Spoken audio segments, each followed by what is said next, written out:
The Lagos State Governor Babajide Olusola Sanwoolu has assured Lagosians that he will finish all his proposed projects before he leaves office in 2027.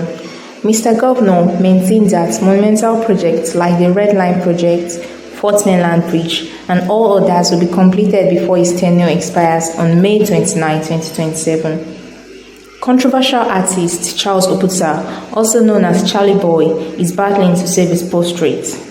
Area father was bullshit about the situation, praising the Lord that a disease who has led thousands to their death couldn't handle him, even on his bad day.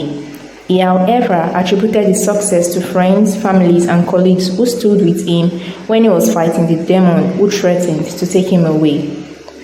Is Sanwoolu a working governor?